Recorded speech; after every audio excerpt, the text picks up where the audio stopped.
የመጨረሻው ሰዓት ላይ ደርሰናል። ዝና ሉላ አዲስ አበባ እንዳለች አውቋል። እወዳለሁ። መቼም ይቅርታ አላደርግልሽ። እኔን የፈለግሽው ነገር ልታደርጊ ትችያለሽ። አንቺ ግን በአንድ ልጅ ነው የመጣሽው። እውነትህን ነው ብሩኬ። የኔ እናት የአባዬ ሚስት አልወጣም። ደግሞ እዚህ ቤት ማንም ሰው እንደሌለ ማወቅ አለብሽ። እና ታዲያ እንድፈራሽ ነው? አዎ መፍራት አለብሽ። እንኳን አሁን ያኔ ክብር እያለሽ እንኳን አልፈራሁሽ። እዚች ቤት አይደለም ብሩክን ምንም ሳታገኝም እሺ ሰማሽ? ልቀቀኝ። አውቀሽ ምን ተመጫለሽ? ደረሰልኝ ደረሰለ። እውነቱን ተናገር። ያለበለዚያ በደቂቃ ውስጥ ነፍስ ትወጣለች። በረኔ ምን ነበረ? ምንድን ነው ያልከው? በቃ እሺ፣ በቃ እነግርሃለሁ። ቅድስት ማህሌትን ከቤት ውጪልኝ ብላ አነቀቻት። ማህሌትም ድረሱልኝ የሚል ጥሪ አቀረበች። ሰላም ውድ ቤተሰቦቼ፣ ሰላማችሁ ብዝት ይበልልኝ እያልኩኝ ምሳሌን ድራማ ይዤላችሁ መጥቻለሁ። እንደምትወዱትም ተስፋ አደርጋለሁ። ቪዲዮውን ከወደዳችሁ ሸር ላይክ እያደረጋችሁ አበረታቶች ስል በአክብሮት እጠይቃለሁ። ቅድስት ማህሌትን ውጪልኝ በማለት አነቀቻት። ማህሌትም እባካችሁ የሰው ያለ ድረሱልኝ እያለችም ስትማጸንም ነበር። ነገር ግን የደረሰላትም ሰው የለምም ነበረ።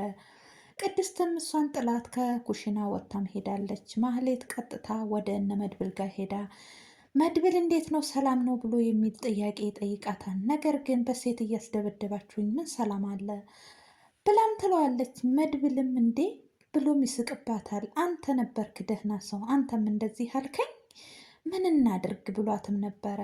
አንተም እንደዚህ አልከኝ አንተ ነበርክ ደህና ሰው ብላም ትለዋለች። እሱም ምንነቴ ነው ደህና በማለት ይህን ውሳኔ ወስኖላታል። መድብልና ብሩክ አንድ ቤት ቁጭ ብለው እንግዲህ ስለነ ቅድስትና ማህሌት እየተመካከሩም ነበረ። ቅድስት ማህሌት እዚህ ቤት ስላለች ደስተኛ እንዳልሆነችና ከዚህ ቤት ማህሌት መውጣት እንዳለባት ብሎ አስጠንቅቆም ይነግረዋል። ብሩክም ምሽት ችግር የለውም እናደርጋለን፣ አሁን የኛም ስራ እየተሳካም ስለሆነ እሷንም እናስወጣታለን። አዎ አውቃለሁ፣ ቅድስት ደስተኛም አይደለችም። ምናልባት እንደዚህ እየተደባደቡ አንዷ ለአንዷ ቢጎዳዱ ሌላ ችግር ይፈጠራል የሚልም ውሳኔ ወስነዋል። አሁን ሁሉንም ነገር እንነግራትና ማህሌትንም የምትኖርበትን እንነግራታለን በማለትም ይወስናሉ። ሞገስና ሉላ እንግዲህ የሆነው ነገር በጣም ጨንቋቸዋል። አሁንም ተመልሶ ሀብታችን ሊያዝ ነው የሚል ጥያቄ ለሉላ ጠየቃት። ሉላም ችግር የለም ሞገስ ይመለሳል፣ ሁሉም ነገር ይመለሳል አታስብ ብላም ትለዋለች። ሌላ ጠበቃ እንቀይራለን በማለትም ትለዋለች። ታገርም እንወጣለን፣ ጠበቃው ደግሞ ዝና የሚነግረው ተሆነ ዝናም ደግሞ ይገለዋል የሚል መልስ መልሳለታለች። ታያቸው የራሳቸው ጉዳይ፣ ሁሉም ነገር ይስተካከላል፣ ንብረታችንም ይመለሳል፣ ሀገር እንወጣለን የሚል የሚያጽናና ቃል መልሶላታል። እንግዲህ ጠበቃውም ለዝና ስለ ሉላ አንዳንድ ነገሮችን ሲነግረው ነበረ። እሱም እየፈተሸውም እና አንዳንድ ጥያቄዎችን እየመረመረውም ነበረ። ነገር ግን የነ ሞገስ ጠበቃ ሉላ ቆንጆ ልጅም እንደሆነች ስለ ዝናዋም ሲያወራም ነበረ። ስለ ቁንጅናዋ ማን ጠየቀክ? እንዴትስ ልትያዝ ቻልክ? ከዝና ጋር ከሉላ ጋር ያለህ ግንኙነትስ ምንድን ነው እያለ እየመረመረውም ነበረ። ነገር ግን እየመለሰለት ያለው መልስ አጥጋቢም አልነበረም። በፍጹም አውጣ እያለም ሲያውጣጣውም ነበረ። በስተመጨረሻም ስልኬንስ እንዴት ልታገኝ ቻልክ ብሎ ይጠይቀዋል። ነገር ግን እኔ ከነሱ ጋር ስመላለስና ብዙ ውጣ ውረድ ሳደርግም ስለነበረ በዛም አጋጣሚ ስለ አንተ ሲያወራ ሰማኋቸው። ምንድን ነው ስለ እኔ ያወሩት ብሎ ይላቸዋል። አይ አንተም ስለሚፈሩክና ተደብቀው እንደሚኖሩ ይነግሩካል፣ እየነገሩኝም ነበር ብሎ ይለዋል። እሱም በጣም ይገረምና እንዴት እንደዚህ በፍጹም አይሆንም በማለት አውጣ ብለው ሽጉጡን ይደቅንበታል። ነገር ግን ሉላ እኔ ጋ ነበረች። ሞገስም ፖሊስ ይዞ በር ላይም ነበረ። በዛን ሰዓት ነፍሴን ለማዳን ስር ወደ አንተ ደወልኩልክ ብሎ ይለዋል። ነገሩ ሌላ እንደሆነ ዝና ይገባዋል። በዚሁም አጋጣሚ አውጣ እገልካለሁ በማለት ሽጉጥ በጭንቅላቱ ላይ ደቅኖበት እያስፈራራውም ይገኛል። መድብልና ሞገስ እንግዲህ ነገሩን እንደሚያሳኩትና ሰዎቹንም በቅርብ ጊዜ እስር ቤት እንደሚጨምሯቸውም አሪፍ አሪፍ ወሳኝ የሆነ መረጃ እያገኙም እያወጡም ይገኛሉ። ማህሌትና ብሩክ እንግዲህ ብሩክን ይቅርታ እያለችውም ነበር። ነገር ግን እኔ መቼም ቢሆን ይቅርታ አላረግልሽም። አንቺ ግን እኔ አባት ነኝ፣ በልጄ የመጣሽብኝ እኔን እንዳረግሽ አድርጊ። ነገር ግን በልጄ የመጣሽው ነገር ምንም ይቅር አልልሽም። እኔ እግዚአብሔር አይደለሁም፣ እግዚአብሔር ሁሉን ይቅር ይላል። እኔ አንቺን ይቅር አልልሽም፣ የመጨረሻ ነው ብሎም ይላታል። ደህና ሴት መስለሽኝ ነበር፣ ወድችሽ ነበር፣ ነገር ግን ደህና አይደልሽም፣ በነበር ቀረ የሚል ውሳኔም ወስኖላታል ማለት ነው። ትህትና እንግዲህ ዝናን እወድ ካለው ብለዋለች። እሱም ምንም ማመን አቅቶታል። እስቲ ደጋግሚልኝ አይሰማኝም እያለም ሲላትም ነበር። እሷም እወድ ካለውም ትለዋለች። እወድ ካለው ያለችበትን ምክንያት እንግዲህ ህይወቷን ለማትረፍም ነበረ። አንድ እኔ መዳን አለብኝ፣ አንድ መሞት አለብኝ የሚል ውሳኔ ወስና ነው። መርዙም እንግዲህ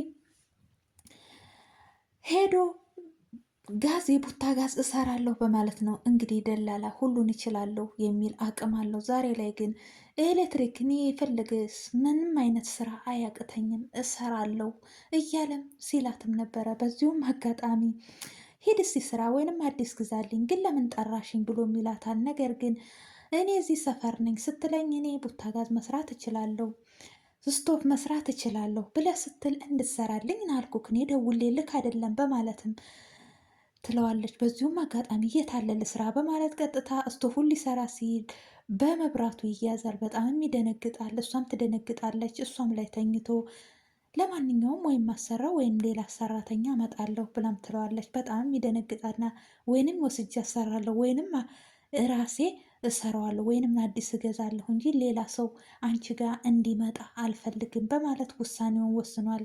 ቅድስትና ምሳሌ እንግዲህ አንዳንድ ነገሮችን እያወሩም ነበረ። ቅድስትም ለምሳሌ እናትሽ ልሆን ነው፣ እናትም ቢኮነው እንዴት ነው በቀጠሮ ነው እንዲህ እያለቻትም ነበረ። አዎ በቀጠሮ ነው፣ ሽማግሌ ይላካል። ሽማግሌ ሲላክ እንዴት ነው ለምሳሌ አንቺ ጋር ሽማግሌ ቢላክ እንዴት ነው እያለች አንዳንድ ነገሮችን ስታወጣጣትም ነበረ። ነገር ግን ምሳሌም በጣም ተደስታ አንቺ እናቴ ነሽ፣ የአባቴ ሚስት ነሽ፣ የብሩክ ሚስት ነሽ እያለችም መድረክ ላይም አስተዋውቃችኋለሁ እያለችም ስትላትም ነበረ። ይቺ የአባቴ ሚስት ነች እናቴ፣ ይህም ደግሞ አባቴ እያለች የመድብልን አልባብም አስታውቃለሁ እያለችም ስትልም ነበረ። ተመድብል ጋርም አንዳንድ ነገሮችን እያወሩም ነበረ። በዚሁም አጋጣሚ መድብል አልባቡ እንደጠፋበትና ተደውሎ እንደተነገረው በጣም ልቡ ተሰብሯል። ነገር ግን አልባብኔ ኮፒ ያለ ግን እንዴት እንደዚህ ሊሆን ይችላል? እንዴት ጊዜው በተሻሻለበት ጊዜ እንዴት እንደዚህ ሊሆን ይችላል? እያለም ሲል ነበረ። የሌሎቹን የሚያሳዝነው የእኔስ እንግዲህ ተገኝቷል እኔ ያለኝ እያለም ሲልም ነበረ። የእነ ሞገስና ጠበቃው እንግዲህ ዛሬ ላይ እየተነገረ ራሴን አወጣለሁ ባለበት ሰዓት ዛሬ ላይ ራሱን ወጥመድ ውስጥ ጨምሯል ማለት ነው። ወጥመድ ውስጥም የጨመረበት ጉዳይ እኔ ራሴን አድናለሁ ሉላን አስይዛለሁ በማለትም ነበረ። ዛሬ ላይ ግን ከእሷ ጋር ያለ ቅርርብነት ምንድን ነው በማለት ሽጉጥ ተደቅኖበታል። ይሞት ሲሆን የሚል ግምት አለን። እንግዲህ እሷን ብላም ነበረ ሉላም ስለ እኔ ማንነት ለዝና ቢነግሩት ዝና ደግሞ ይገላቸዋል እንጂ እንኳን ከኔ ጋር የዋለ ያደረ ያወራ መለስ ብሎ የሚያየኝን እንዲኖሩ አይፈቅድላቸውም፣ ሲደበድባቸውም ነበር እያለች ለሞገስም ስትናገርም ነበረ። መድብልም እንግዲህ ለሞገስ እኔ ዛሬ ላይ ማየት የምፈልገው አልባቤ ሲወጣ ሲመረቅ እናንተን ስትጋቡ አንተና ቅድስት ስትጋቡ ነው የሚል ምኞትን ለብሩክ እየተመኘ ይገኛል። ምን ጊዜ ቅድስትም በቅርቡ ቀን ሽማግሌ ይላካል፣ እናት አባቴ ጋር ሽማግሌ ተልኮ በቅርቡ እናት እሆንሻለሁ የሚል ምላሽ ለምሳሌ እየሰጠቻትም ነው። ምሳሌም ደስታዋን እየገለጸች ትገኛለች። ምሳሌስ ቅድስት እንዴት ነው እናት በቀጠሮ የሚኮነው እያለች አንዳንድ ጥያቄዎችንም እየጠየቀችም ነበረ። እኔስ ምንድን ነው የምሆነው እናንተ ስትጋቡ አንቺ ሙሽራ ስትሆኚ እንዴት ነው የምሆነው የሚል መልስ ጥያቄም ትጠይቃታለች። አንቺ ለእኔ ትዘፍኝልኛለሽ፣ አበባም ትበትኝልኛለሽ እያለችም ትላታለች። እማዬስ ምንድን ነው የሚል ደግሞ የማህሌት ነገር ምሳሌን እያሳሰባትም ነበረ። ማህሌትም ሙዜ ትሆናለች እያለችም ትላለች።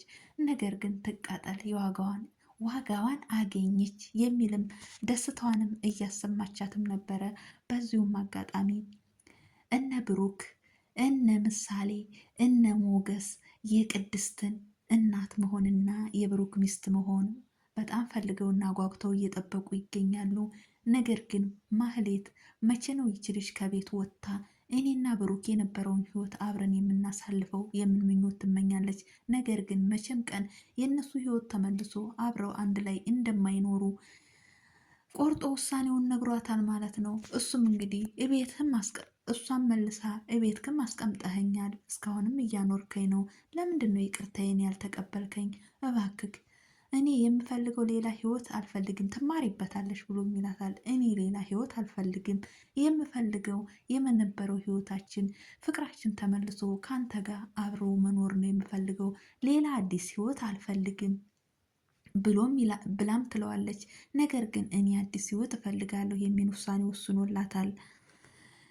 ይህን ሞገስም ጠበቃ እንግዲህ መጨረሻው ምን ይሆን? ዝና ይገለው ይሆን የሚለው ቀጣይ ቪዲዮ ላይ ይዤላችሁ እመጣለሁ። ለዛሬ ይዤላችሁ የመጣሁት ይሄን ይመስላል። ውድ ቤተሰቦቼ ባይ ባይ።